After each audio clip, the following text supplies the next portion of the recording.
Welcome to Sweet Joyful Soul. I am Dr. Tracy Dickens, a licensed clinical psychologist. The whole goal on this page is to feed you mind, body, and soul. Today, I'm going to talk to you about one of the topics I spend a great deal of time talking with my clients about, and that is worry. But not just global worry, all the busyness that goes on in our head. I tend to spend a lot of time focusing on these certain kinds of thoughts or a certain way of thinking or certain thought that a lot of people have.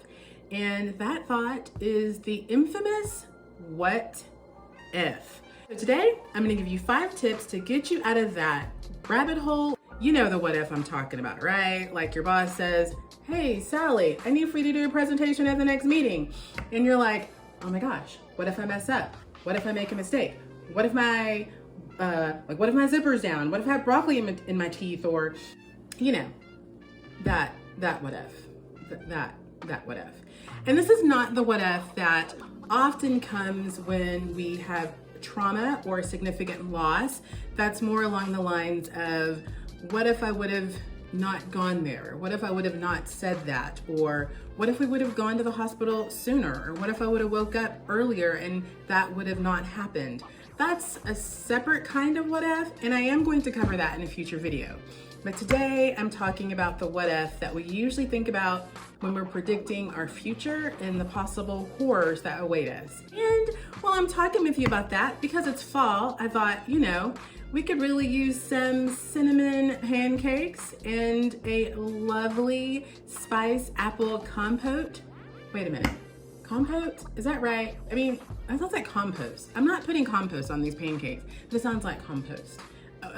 Production, can anybody tell me how to say it? But it'd be fine in English or American to say compote, or in French, compote. Here. Oh, compote. Compote? Compote? All that aside, let's get started. Don't worry, the full recipe will be in the description down below. So the Bible has a lot to say about worry. And then one of the scriptures I think really resonates with me with regards to this whole idea of the what if is Matthew 6:34 that says, "Therefore do not be anxious about tomorrow, for tomorrow will be anxious for itself. Sufficient for the day is its own trouble." And what if definitely tries to step into tomorrow and bring in the worries and bring in the trouble from tomorrow with the trouble that we already have today. Our brain is hardwired towards a negative bias. And it's done that way because ancestrally speaking, when we're in situations that are uncertain, we need to be kind of alert and aware of the potential dangers. And the worst case scenario is great if you are M. Night Shyamalan and you're making a psychological thriller or horror movie. But in the reality of day, the worst case scenario just doesn't hold up. So I'm going to give you 4 tips that will help you get out of that worst case scenario rabbit hole. Tip number 1. Is it possible, this thing that you're thinking about, is it possible? Is it possible that you're going to get up in front of all of your coworkers and stumble in your speech? Well, the reality is probably so, because public speakers make speaking mistakes all the time. And sometimes we think of things that are not possible, right? The possibility that my mom's not answering her phone because her refrigerator fell on her that's just not really possible unless there's an earthquake. Plausible. Is it something that could actually happen? Is it a believable possibility?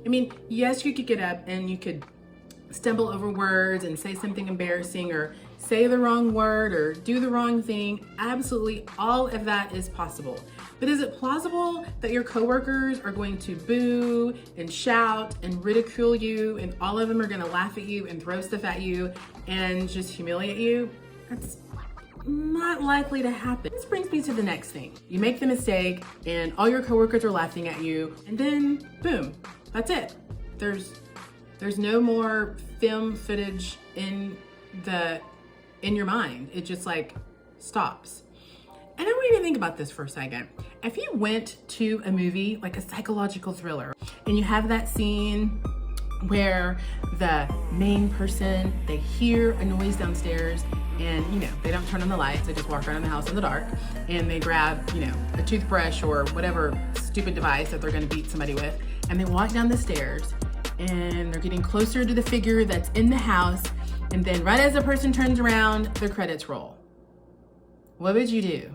I personally would probably throw popcorn at the movie theater screen and then ask for my money back. I mean, I probably wouldn't throw popcorn at the movie. I'd be really mad. I mean, what? How are you gonna stop in the middle of the film? The reason we would be upset about that is because we know that there's something next, right? I mean, we know that the storyline comes with the heroine in the story or the hero in the story getting out of the house or somehow getting to the end of the movie where they're smiling and they're driving off into the sunset, right? I mean, we know that there's going to be a next. But yet, in our mind, we play movies and we just stop the movie in the middle of the most intense part of the movie. And that just keeps our anxiety going because we keep playing the same high stress, traumatic event over and over and over. And it keeps us in that fight or fight place. So what I have clients do is I say, wait, okay, so your coworkers do that. And then what do you do next? Okay, so you go to your office and you cry and you clean yourself up. And then what happens next? Well, you go home. Okay, and then what do you do when you get home? Maybe you eat some Oreos or you go for a walk or you call your mom or your best friend, but you're gonna do something. And then what do? Eventually you're gonna get to the point where you go to sleep and you wake up and you go into your next day. There is a next day. You survive the situation. And recognizing that when we stop at the what if and just the worst part of it, we are writing the story that's not plausible because this story has no ending other than stress and trauma. And that's just not true. Our stories always have another scene. You have to learn how to imagine the next step in the story. So then that brings me to number 4. What is your history of victory? Because we've all experienced embarrassing moments or pain and suffering, and we are here. You're watching this video. So that tells me that you survived it. So what did you do? What did you do that worked well? And what did you do that didn't work well? And how can you use that past experience or those past experiences as your wisdom for today to get you through what's going on today? What can you do that's controllable, that's within your power, that you can do to move through this experience? Those are your 4 things you can try to get you out of the worst case scenario thinking. And now you just gotta flip the pancake. You just gotta flip it. I mean, seriously, you gotta flip it. Because here's the thing, if you don't flip your pancakes, what happens? Yeah, you get like this gooey top and it just doesn't look very appealing, and you've wasted all this time making batter. Okay, before I give you the next thing, if you are enjoying this video so far, go down there and tap on that little thumbs up sign, like this video so other people in the YouTube community can learn about this video and get a great recipe and great information about how to get out of the rabbit hole of the what if. And here we are, back to number 5. There are 2 sides to what if. So if there's a worst case scenario, there has to be a best case scenario. So spend time thinking about the best case scenario and not just thinking about it. I mean, think about it with the same level of detail that you do for the worst case scenario. So what would that be? What would you be doing? What would that look like? What would your emotions be?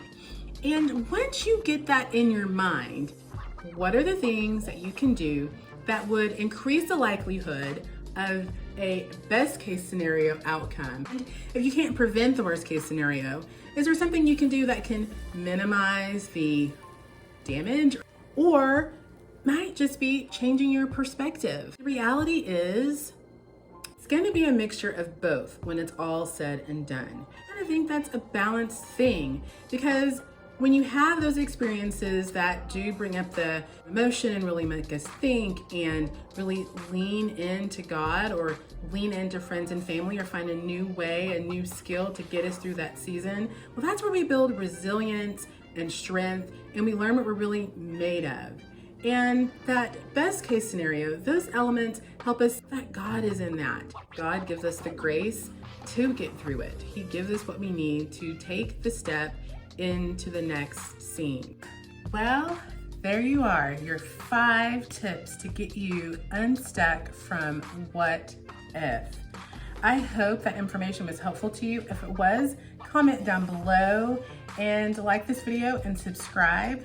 I truly want you to be someone who can live in the moment, who can get every opportunity and blessing that is presented to you each and every single day and not have it snatched away by the horror story that you tell in your mind. I want you to be present so you can connect with family and friends and you can see God operating in your life. And when you do that, you learn how to trust Him with whatever comes up ahead.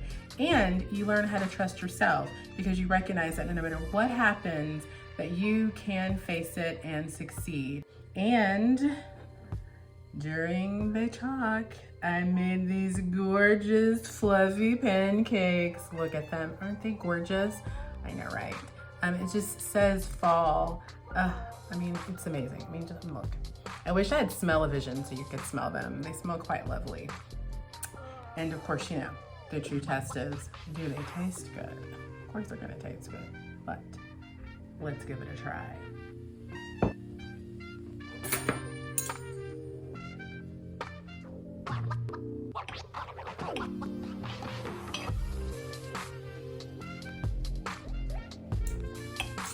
Oh my goodness, that is a big cut.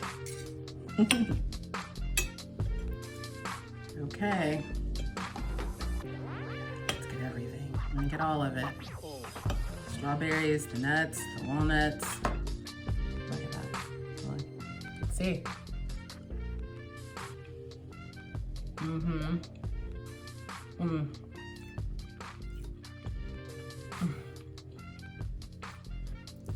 That tastes like fall. If you can imagine fall having a taste, this is it.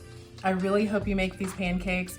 Remember, in the description, I have the recipe down there. And as always, thank you so much for sharing your time with me today. Take care of yourself, take care of others, and have a blessed day. And I look forward to seeing you in the next video. Let me go eat these. Bye. I hope you like the pancakes. No. I hope you like the pancakes.